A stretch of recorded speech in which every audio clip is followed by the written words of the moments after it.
চেরাবে মসজিদে মেহরাব মিম্বর, আবু বকর ওমর ওসমান হায়দার লিওয়া, জিজ সৈয়দ বেরলবি, হাজিও কাসেম আহমদ গঙ্গোহী। আবু বকরের মর্যাদা বেশি হওয়ার কারণ কি? এক নম্বরের কারণ, মুরব্বীদের ভিতরে যেই মানুষটা সর্বপ্রথম কালেমা পড়েছে তার নামই হলো হযরত আবু বকর। সুবহানাল্লাহ। যুবকদের ভিতরে যেই যুবক প্রথম কালেমা পড়েছে তার নাম হলো হযরত আলী। নারীদের ভিতরে যেই নারী সর্বপ্রথম কালেমা পড়েছে তার নাম হলো খাদিজাতুল কুবরা রাদিয়াল্লাহু তাআলা আনহা। আবার নারীদের ভিতরে যেই নারী প্রথম শহীদ হয়েছে তার নাম ছিল সুমাইয়া রাদিয়াল্লাহু তাআলা আনহা। আবু বকর এমন একজন সাহাবী যার তিন প্রজন্ম, তিনজনই সাহাবী। আবু বকর নিজে সাহাবী, বাপ কুহাফা মক্কা বিজয় হওয়ার পরে তিনিও কালেমা পড়ে মুসলমান হয়ে সাহাবী হয়েছে। আবু বকরের মেয়ের নাম হলো আসমা রাদিয়াল্লাহু তাআলা আনহা, তিনিও নবীর সাহাবী। সুবহানাল্লাহ বলে। আবু বকরের নাতির নাম হলো আব্দুল্লাহ বিন জুবাইর, তিনিও নবীর সাহাবী। মক্কা থেকে হিজরত করার পরে সাহাবীরা যখন মদিনায় গেল, মদিনায় যাওয়ার পরে কোনো নারীর বাচ্চা হয় না।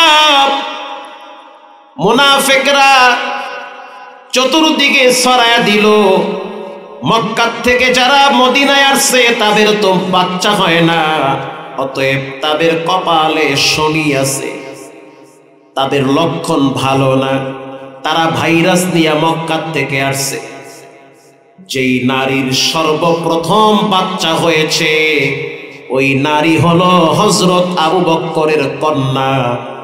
আর যেই বাচ্চাটা প্রথম মদিনায় জন্মগ্রহণ করেছে ওই বাচ্চার নাম হলো আব্দুল্লাহ বিন জুবাইর। সুবহানাল্লাহ।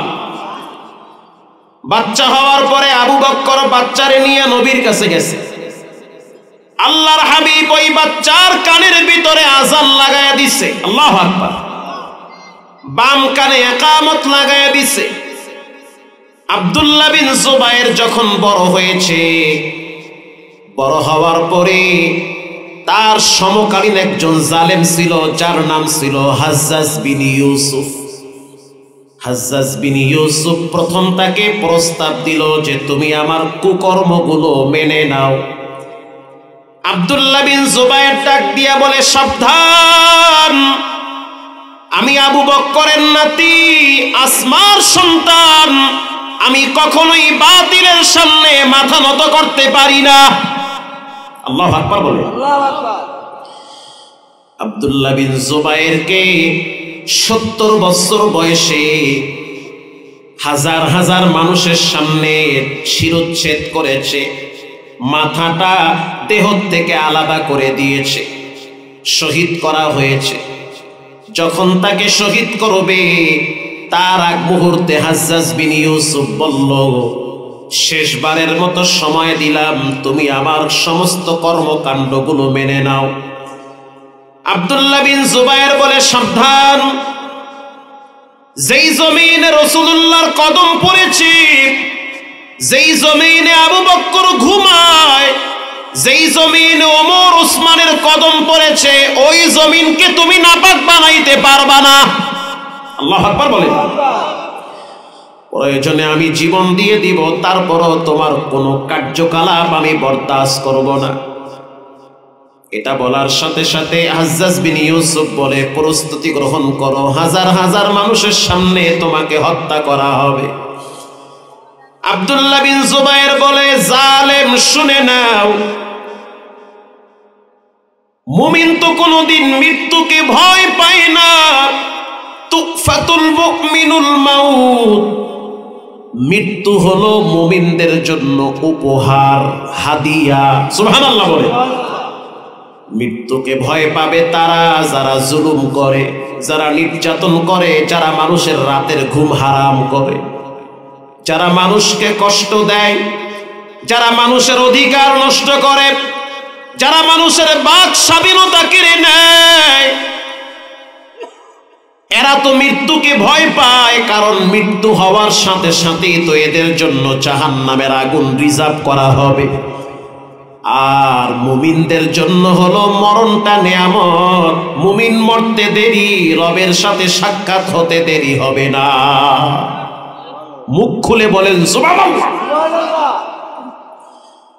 আব্দুল্লাহ বিন জুবায়েরকে বলা হইল, তৈয়ার হয়ে যাও, তোমার গলাটা আলাদা করা হবে।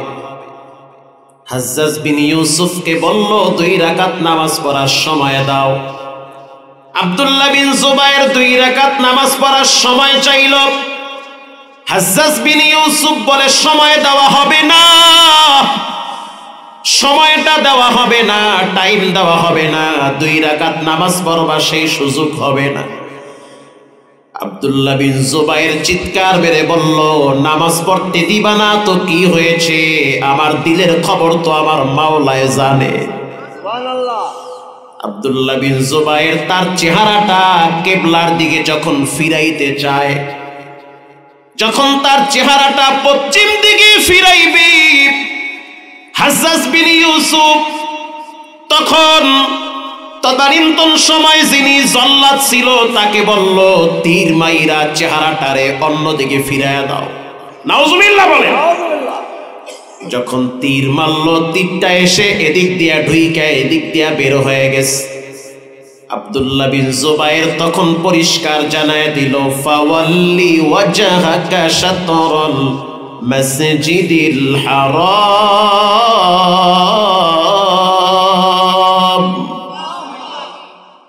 ফাওয়াল্লি ওয়াজহাকা শাতরাল মাসজিদিল হারাম।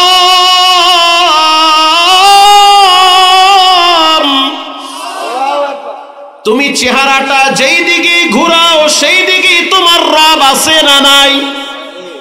চেহারাটা পশ্চিম দিকে ফিরাইতে দিবা না তো কি হইছে? চেহারা যদি পূব দিকেও ফিরাই সেদিকেও তো আমার রব আমারে দেখে। কথা কন না কা? চেহারা যদি দক্ষিণে ফিরাই সেদিকেও তো আমার রবের দৃষ্টি আছে। আলাম ইয়ালাম বিআন্নাল্লাহা ইয়ারা। অন্ধকার রাতে মোবাইলের দিকে তাকায় তাকায় কি দেখো সেটাও তো একজন দেখে, তিনি হলেন কে? এরে যুবক সাবধান, একটা মেয়ের ওন্না ধইরা গোপনে টান মাইরা মনে কইরো না যে বাচ্চা গেছো, এরপরে তোমার ছেলে মেয়ের সিরিয়াল আসতেছে। গোপনে যদি কোনো মেয়ের ওন্না ধরে টান দিয়া মনে করো যে বাচ্চা গেছি, সাবধান, তোমার মেয়ে হতে পারে তোমার চোখের সামনে তোমার মেয়েটার ওন্না ধরে আর একটা ছেলে টান দিবে, তুমি দেখবা, কাঁদবা, সহ্য করা লাগবে, কিছুই বলতে পারবা না। কথা কন না কা? কয়েকদিন আগে আপনারা দেখছেন 11 বছরের বাচ্চা মেয়েটা তার মায়ের হসপিটালে ফালাইয়া আর এক ছেলের সাথে ঘুরতে গেছে। কথা কন না কা? সাংবাদিকরা বলল গেল কই? হারায় গেছে। মেয়েটা বলল হারাই নাই, হানিমুনে গেছি, ঘুরবার গেছি। এজন্য সাবধান, কোনদিন কোন মেয়ের সাথে খারাপ ব্যবহার করবেন না। যেই মেয়েটার ওন্না ধইরা টান দেন, ওই মেয়েটার জায়গায় যদি আপনার বোন থাকে তার দিকে তো ওন্না ধইরা টান দিতে পারবেন না। কামা তাদিনু তুদানু, যেমন কর্ম তেমন ফল।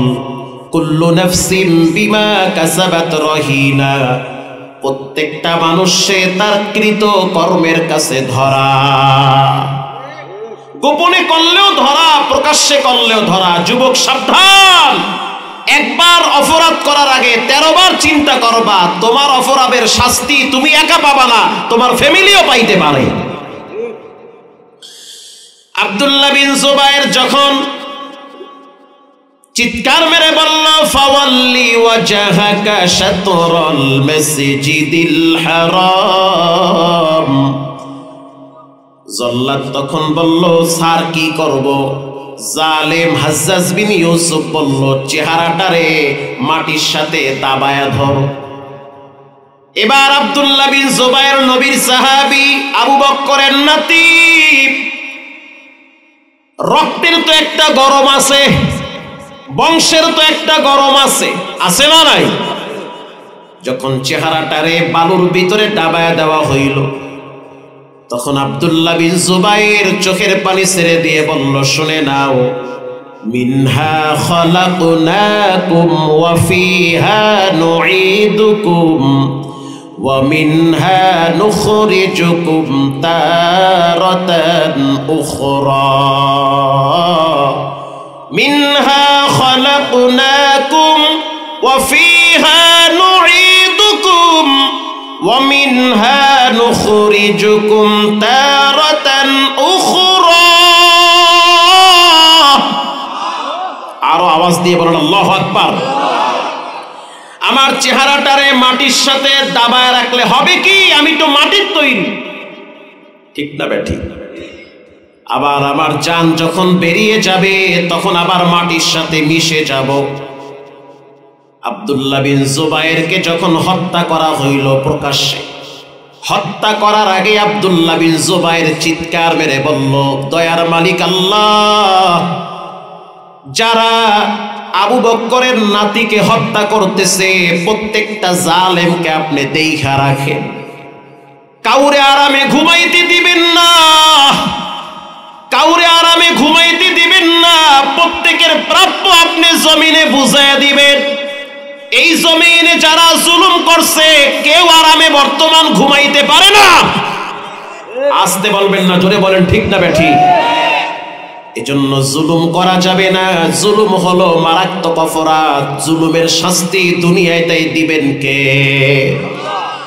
আব্দুল্লাহ বিন জুবায়েরকে যখন হত্যা করল, হাজ্জাজ বিন ইউসুফ তাকায়া দেখলো রক্ত বন্ধ হয় না। 1,20,000 মুসলমানকে হাজ্জাজ বিন ইউসুফ হত্যা করলো, কারো শরীর থেকে এত রক্ত বের হয় নাই যেই পরিমাণ রক্ত আব্দুল্লাহ বিন জুবায়েরের শরীর থেকে বের হচ্ছে। ডাক্তার আয়েশা বলতে আছে, স্যার, একটা মানুষকে যখন হত্যা করা হয় ডরে তার কলিজা শুকায়া যায়, রক্ত আস্তে আস্তে ঠান্ডা হয়ে যায়। কিন্তু আমি তো দেখতে পাচ্ছি যখন এই আব্দুল্লাহ বিন জুবায়েরকে হত্যা করা হয়েছে তখন সে প্রফুল্ল চিত্রে ছিল, তার ভিতরে বিন্দু পরিমাণ কোনো ভয় ছিল না। আল্লাহু আকবার। তার ভিতরে ন্যূনতম কোনো ভয় ছিল না, বিন্দু থেকে বিন্দু পরিমাণ সে ভয় পায় নাই। মুমিন কোনোদিন দুনিয়ার মানুষকে ভয় পাইতে পারে না, মুমিন ভয় পাবে একজনকে, তিনি হলেন কে? যে আল্লাহরে ডরায়। দুনিয়ার মানুষ তারে ডরায়। আপনাদের এলাকা অনেক আল্লাহর ওলি আছে, তারা জীবিত থাকা অবস্থায় তাদেরকে মানুষ ভয় পাইত। এই ভয় সম্মানের ভয়, ভালোবাসার ভয়, ঠিক না বেঠিক? এটা সম্মানের ভয়, ভালোবাসার ভয়। প্রিয় ভাইয়েরা আমার, আল্লাহর হাবিব হলো আল্লাহর পরে সবচেয়ে দামি ব্যক্তি, তারপরে আবু বকর। এই দুইজন বাদে পৃথিবীর ইতিহাসে 3 জন কালো মানুষকে আল্লাহ সবচেয়ে বেশি সম্মানিত করেছে। এর ভিতরে 1 নম্বরে হলো হযরত বেলাল হাবশী রাদিয়াল্লাহু তাআলা আনহু। সুবহানাল্লাহ বললেন না? বেলাল হাবশী কালো মানুষ, কিন্তু তার দিল ছিল পরিষ্কার। বেলাল যখন জমিনে হাঁটতো বেলালের পায়ের আওয়াজ রাসূলুল্লাহ জান্নাতে পাইতো। কে সেই বেলাল? আল্লাহর রাসূল বলেন, আনফিক ইয়া বেলাল লা তাখশা মান আরশি ইকলাল।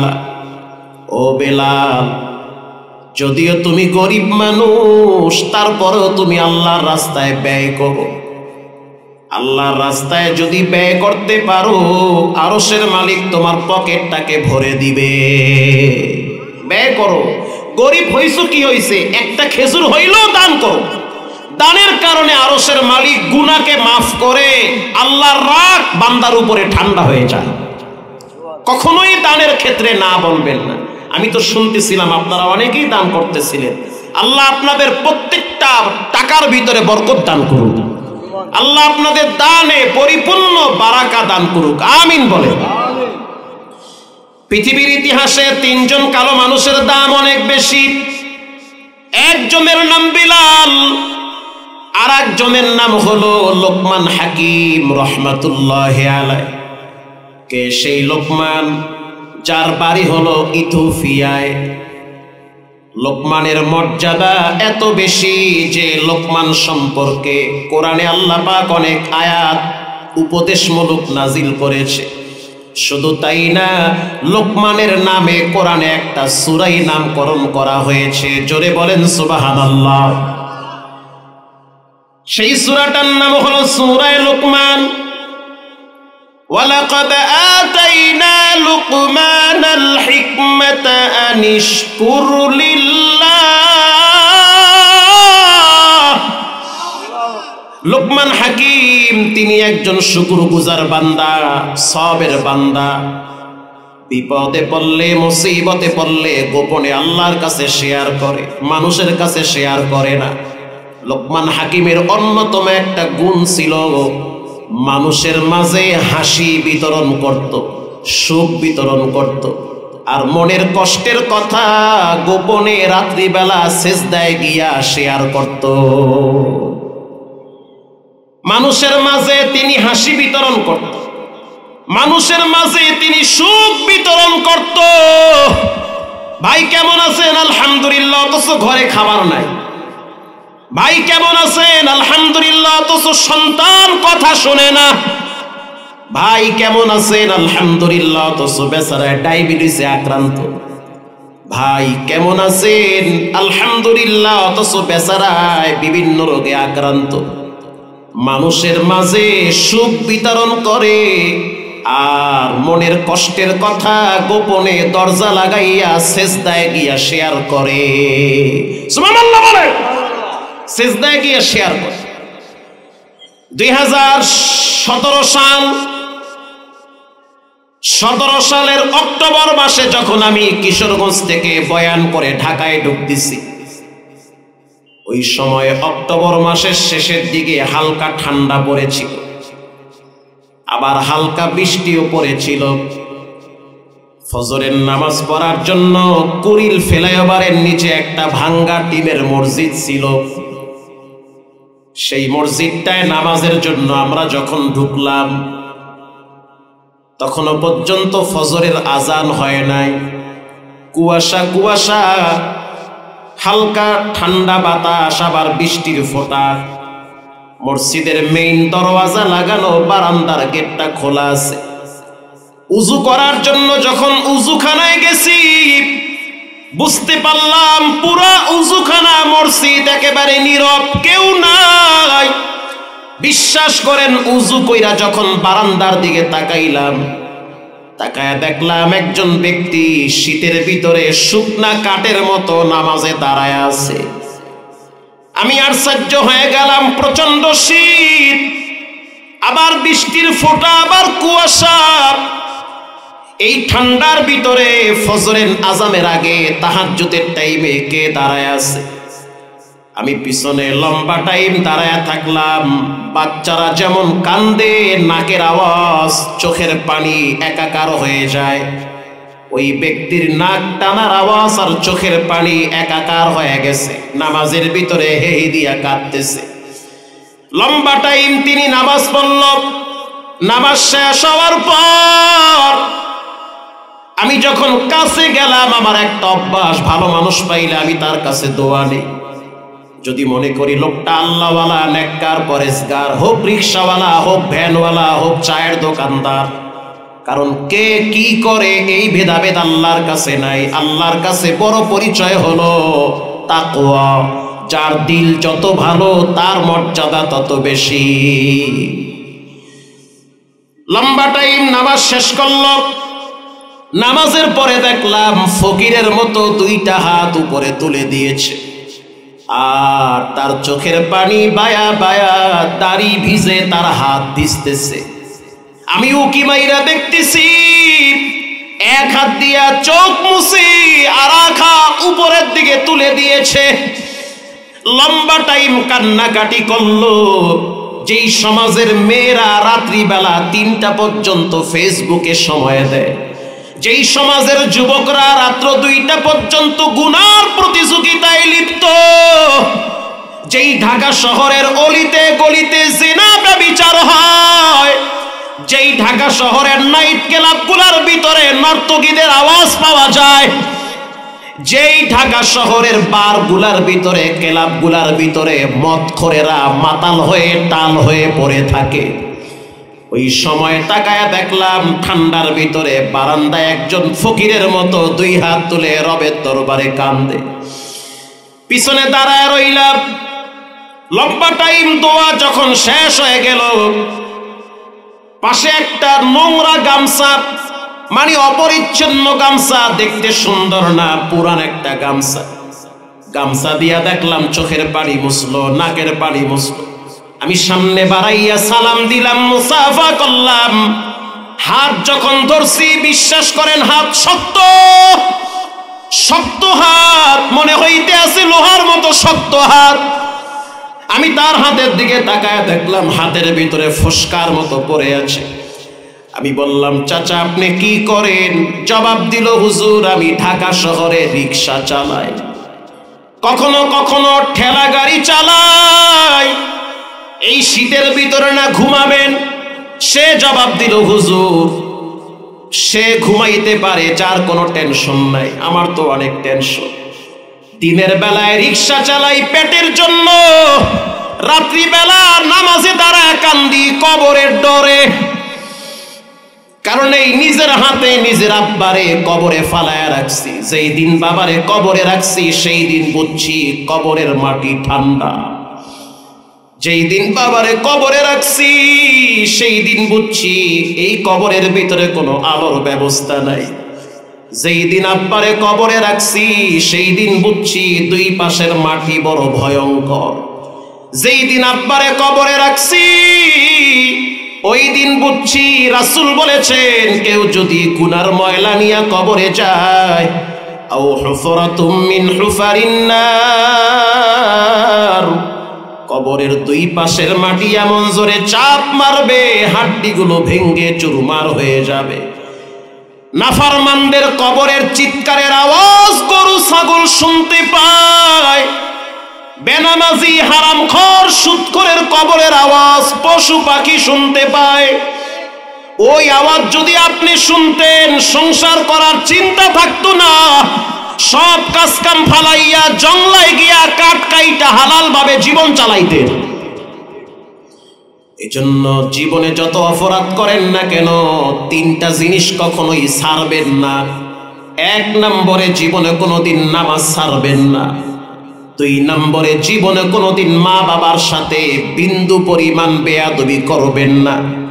মা বাবার সাথে বেয়াদবি করলেন তো আরশে আজিমে টোকা মারলেন, আব্বার সাথে চোখ রাঙ্গায় কথা বললেন তো নিজের পায়ে নিজে কুড়াল মারলেন, মায়ের সামনে মাথায় জাগি দিয়া ধমকের সুরে কথা বললেন তো নিজের ঘরে নিজে বিপদ ডেকে আনলেন।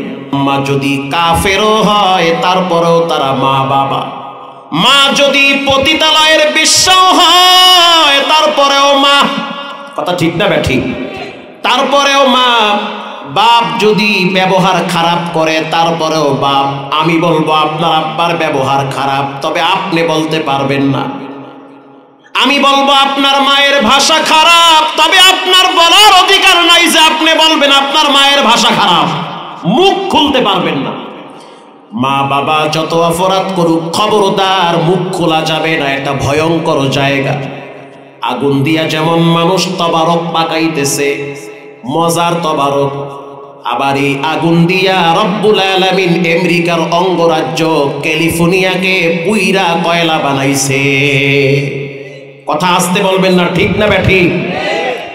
এই আগুন দিয়া লঞ্চের ভিতরে অনেক যাত্রীকে পুইরা কয়লা বানাইছি। মা বাবা হলো আগুনের মতো, তাপ নিয়া নিয়া জীবনটারে সুন্দর বানান। যখন মুসিবতে পড়বেন, বিপদে পড়বেন, মায়ের কাছে গিয়া বলবেন একটু দোয়া চাই মা। মা আপনাকে বলবে আল্লাহ ভরসা, যাও আল্লাহ হেফাজত করো। আপনারে বিদায় দিয়া সে কিন্তু ঘুমায়া যাবে না, সে আস্তে করে রাত্রিবেলা যায় নামাজটা বিছাইয়া সিজদায় গিয়া বলবে, আল্লাহ, যেই সন্তানটারে পেটে রাখতে গিয়া লাথি খাইছি, আল্লাহু আকবার, যেই সন্তানটারে পেটে রাখতে গিয়া ঘুষা খাইছি, যেই সন্তানটারে পেটে রাখতে গিয়া রক্তাক্ত হয়েছে, ওই সন্তানটার মাথার উপরে বিপদ ঘুরতেছে, আর তোমার রাসূল বলছে মায়ের দোয়া নাকি বিনা পর্দায় কবুল হয়। আমি তো ওই সন্তানের মা, আমি দোয়া করতেছি মুসিবত দূর করে দেন। বিশ্বাস করেন, মায়ের দোয়া যার জীবনে থাকবে মরণের দরজা থেকে আল্লাহ বাঁচায়া দেয়। একজন সাহাবী এসে বলল, হুজুর, আমার আব্বা, আমার মা, এদের উপরে আমার কি হক? রাসূল লম্বা বয়ান না করে এতটুকুন বলল, ক্বালা হুমা জান্নাতুকা ওয়া নারুকা, তোমার মা বাবা তোমার জন্য জান্নাত, তোমার মা বাবা তোমার জন্য জাহান্নাম। কেমনে খুশি করবা তোমার ব্যাপার, তারে খুশি করতে গিয়া কারে বেজার করবা সেটাও তোমার ব্যাপার। কখনোই মা বাবার সামনে বউয়ের প্রশংসা বেশি করবেন না। কথা কন না, করবেন না, আমি করি না কোনো সময়। মায়ে যদি কয় তোমার বউ বেশি সুবিধার না, ঠিকই কইছেন, কোনো সুবিধার না, ও মোটেও ভালো না, ওরে গালি দিব আউযুবিল্লাহ ছাড়া, বাবা ঠিকই কইছো। আর যদি আপনি বউয়ের পক্ষে নিয়ে মায়ের সামনে সুন্দর সুন্দর বয়ান দেন, খুব ভালো আম্মু, আমার শাশুড়ি, ও আল্লাহ, সেই রসগোল্লা, আমার বউ এত জান্নাতি, কাম সারছে, ও শ্বশুর বাড়ি তোমারে কিন্না নেছে, তাবিজ করছে, বুঝছি, পোলায় আর পোলা নাই, পোলায় গেছে বউয়ের কাছে মুড়ি দইয়া। কথা ঠিক না বেঠি? কি দরকার ভেজাল লাগানো? মা যদি বলে তোমার বউ ভালো না, হা কয়া দেন, ভালো না, ঠিকই কইছে। বউরে গিয়া কইবেন মায়ের সামনে কমু ভালো না, তুমি আমার মন খারাপ কইরো না, ঠিক না বেঠি? কিন্তু আপনি যদি প্রতিবাদ করতে যান, বিশ্বাস করবেন, বউ শাশুড়ির যুদ্ধের কারণে অনেক ফ্যামিলির ছেলে মেয়েদের জীবন তেজপাতা হয়ে গেছে। যতই হ্যাডাম দেখান, ওই দুই জায়গায় গেলে কিন্তু আপনি তেজপাতা হয়ে যাবেন। মায়ের সামনে কখনোই শ্বশুর বাড়ির প্রশংসা করবেন না, মায়ের কলিজার ভিতরে কষ্ট লাগে। মহিলা মানুষ তো ন্যাচারালি অভ্যাস, ভিতরে ধাক্কা লাগবে, ওহো, শ্বশুর বাড়ির লোকজন কি পোলারে কিনে নেছে নাকি? জীবনে কোনোদিন বাবার সামনে শ্বশুরের প্রশংসা করবেন না। শ্বশুর শাশুড়ির প্রশংসা যেই জায়গায় করা দরকার ওই জায়গায় করবেন, বউয়ের কাছে করবেন। তোমার আব্বা তো আমার আব্বার চেয়েও অনেক মর্যাদাবান, একটু পাম মেরে দেন না, অসুবিধা কি? কথা ঠিক না বেঠিক? এমন পাম মারবেন দেখবেন ফুইলা ফুটবল হয়ে গেছে গা। আপনি আপনার স্ত্রীকে বলবেন, তোমার মা যা আমার জীবনে খাওয়াইছে অত আমার মাই চোখেও দেখে নাই। ও হরে মোর স্বামীরে তো জানতে বলাইছে, ঠিক না বেঠিক? তো সিস্টেম তো বোঝেন না, খালি দুই দিকে ঠেলেন। কখনোই মা বাবার সামনে শ্বশুর বাড়ির প্রশংসা করবেন না, কখনোই মা বাবার সামনে বইয়ের প্রশংসা করবেন না। কারণ মা বাবা যখন বুড়া বুড়ি হয়, তাদের আচরণ বাচ্চাদের মতো হয়ে যায়। যুবকরা, ঠিক না বেঠিক? মা বাবা যখন বুড়া বুড়ি হয়, তাদের আচরণ বাচ্চাকে মতো হয়। আমার ঘরে বাচ্চা আছে, ছেলেটা ছোট, মেয়েটা বড়। এখন যদি আমি ছেলেটাকে একটু কোলে নেই, মেয়েটা তখন রাগ করে আর এক রুমে চলে যায়, অথচ ছেলের বয়স মেয়ের অর্ধেক। অথচ ছেলেটাকে ধমক দিলে মেয়েটা দৌড়ে আইসা বলে, আপনি কেন আরে ধমক দেন, তো ছোট। কি চিন্তা করছেন? আমি যদি বাচ্চারে ধমক দেই, এই বাচ্চার বড় বইনে কয়, কেন ধমক দেন, ও তো ছোট, ও তো বুঝে না। আর যখন আমি ছোটদের আদর করি, তখন বড়টা রাগ করে। এরা যেমন বাচ্চা, আপনার ঘরে যদি 3টা বাচ্চা থাকে, 3 বাচ্চার ভিতরে যেইটারে কোলে নিবেন, বাকি 2টা রাগ করবে। কথা কর না কা? মেয়েটার সামনে যদি ছেলেটারে কোলে নেন, মেয়েটা রাগ কইরা ফুইলা থাকে, আব্বাই বুঝে ওরে ভালোবাসে। কয়েকদিন আগের কথা, বাসার থেকে যখন বের হইতেছিলাম, বের হওয়ার সময় আমার স্ত্রী বলতে আছে, হুমায়রা, তোমার আব্বার জুতাগুলা মুইসা দাও। বিশ্বাস করেন, মেয়েটা দৌড়ায় আইসা জুতা মুছা শুরু করছে। তো ছোট ছেলেটা আমার কাছে গিয়া বলে, আপু পচা। আপুরে ধমক দেন, সে কেন আপনার জুতা ধরবে? জুতা আমি মুসমু, জুতা আমি মুসমু। ওরে গিয়ে ধমকায়, তুমি আপুর জুতা কেন ধরছো, সরো এখান থেকে। তার মানে হলো এরা বাচ্চা মানুষ। ঠিক তেমনি ভাবে মানুষ যখন বুড়া বুড়ি হয়, তাদের আচরণ, তাদের মানসিকতা বাচ্চাদের মতো হয়ে যায়। আমি যখন আমার বাচ্চা মেয়ের ললিপপ দেই, তখন আমার মাও দেখি বলে যে আমারও একটা দে, চকলেট হেও খাইতে চায়। যখন আমার মেয়েটার জন্য চিপস কিনে দেই, তখন আমার মা বলে আমারও একটা চিপস দে। তার মানে মানুষ যখন বুড়া হয়ে যায়, বুড়ি হয়ে যায়, মানুষ যখন বয়স্ক হয়ে যায়, তখন আচরণ মানসিকতা বাচ্চাদের মতো হয়ে যায়। বাচ্চাদেরকে ধমক দিলে কষ্ট পায়, এক বাচ্চার সামনে আর এক বাচ্চার প্রশংসা করলে মনে কষ্ট পায়। খবরদার এমনটা তুমি করবা না।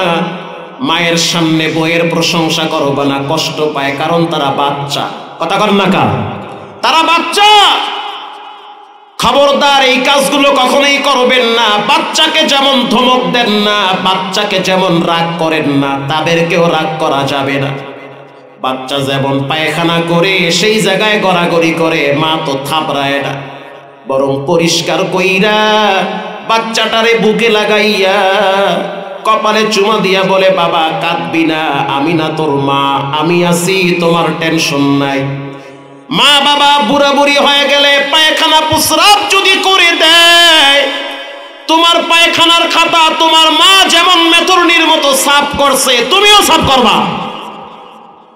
এই জায়গায় কখনোই কৃপণতা করবা না, তাদের প্রতি অসহনশীল হবা না, তাদের প্রতি শ্রদ্ধাশীল হবা।